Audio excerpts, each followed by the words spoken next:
Welcome to Animeconomy. Have you ever felt like you're a character in some massive story, but you were never given the script? Like you're playing a game, but nobody bothered to tell you the rules. All around you, there are these invisible forces at play. Forces that seem to decide who gets ahead and who gets left behind, who wins and who loses. And it's a frustrating feeling, right? You do everything you're supposed to, you work hard, you play fair, but it still feels like the whole system is operating on a level that's just out of reach. Success and failure can feel totally random, all because they're being dictated by an economic code that's hidden from plain sight. So you start asking the big questions. I mean, why is a diamond, which is basically just a cool-looking rock, worth a fortune, while water, something you literally cannot live without, is almost free? Or why do some jobs pay an incredible amount of money, while others that feel just as important barely pay the bills? It's kind of a miracle when you really stop and think about it. Somehow, millions of people in a huge city get food on their plates every single day. There's no single person in charge, no supreme commander telling farmers what to plant or truckers where to go. It all just happens. But that amazing, complex dance can make you feel like you're just a tiny cog in a giant machine, one you could never possibly understand, let alone influence.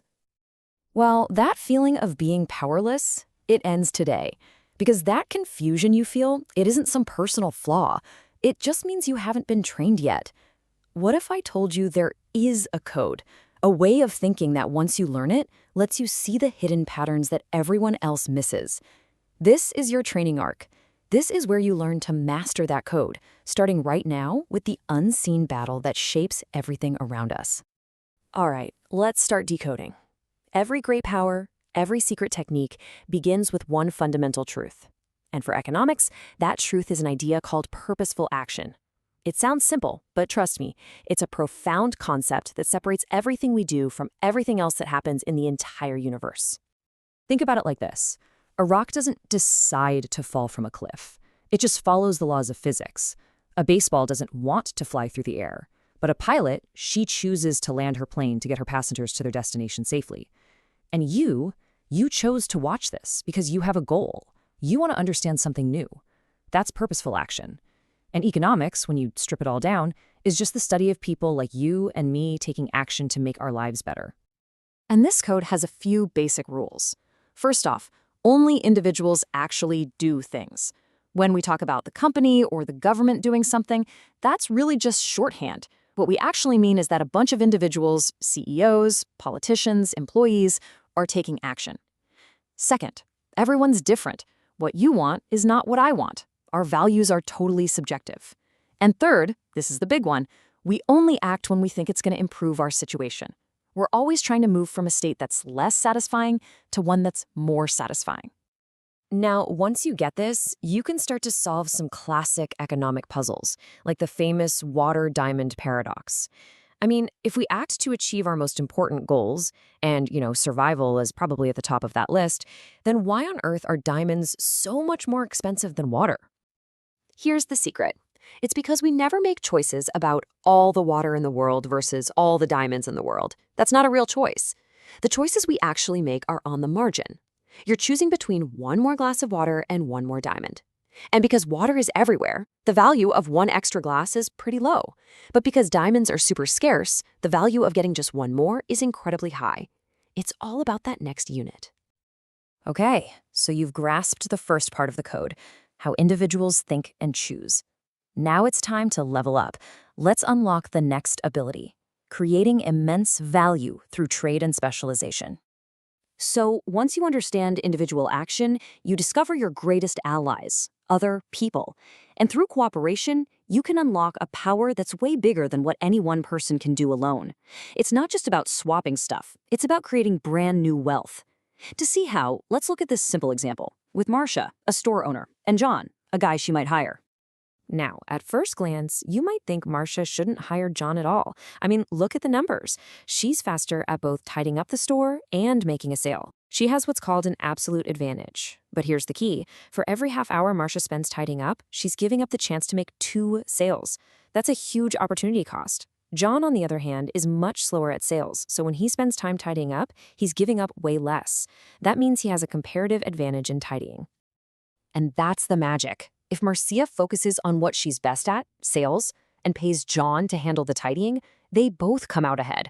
Together, they create way more value than they ever could have apart. This single idea, comparative advantage, is the secret engine that powers prosperity for all of us, from small shops to entire countries. It's a powerful concept, and if you're finding this explainer valuable, help someone else get their power up by liking and sharing it. But with any great power comes a great challenge. Now that you understand how value is created, you have to learn to see through the illusions, the flawed systems that promise a better world but can actually lead to disaster. Now we have to face a new kind of challenge, spotting the flaws in the big systems that run the world. The source material we're pulling from today draws a sharp contrast between two competing economic models: capitalism, which is built on private property and voluntary trade, and socialism, which is based on state control and central planning. And according to the book, any system that gets rid of private property and market prices runs into two massive, game-breaking problems. First, there's the incentive problem. Basically, if your reward isn't tied to your work, who's going to volunteer to do the hard, dangerous, or just plain gross jobs? But the second problem is even deeper. It's the calculation problem. Prices are more than just numbers. They're signals packed with information about supply and demand. Without them, how does a central planner know if it's better to use a ton of steel to build a bridge or a new hospital? There's no way to know. An economy without prices is essentially flying blind. It's like trying to navigate a starship with no instruments. You end up with massive waste, shortages of things people desperately need, and giant surpluses of things nobody wants. It doesn't lead to a utopia, it leads to decay. All right, it's time for the final boss battle.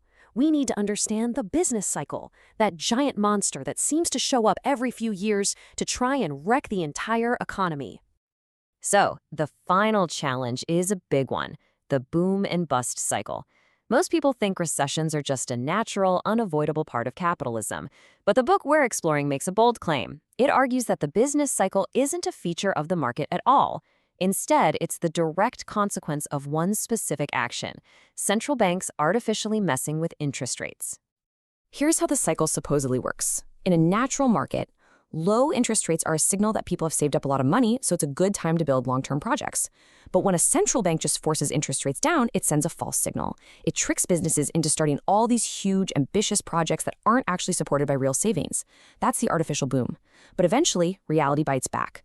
There simply aren't enough real resources, not enough steel, not enough concrete, not enough skilled labor to finish everything that was started. The boom was just an illusion. The bust, the recession, is the painful but absolutely necessary process of cleaning up the mess. So from this perspective, the recession isn't actually the sickness, it's the cure.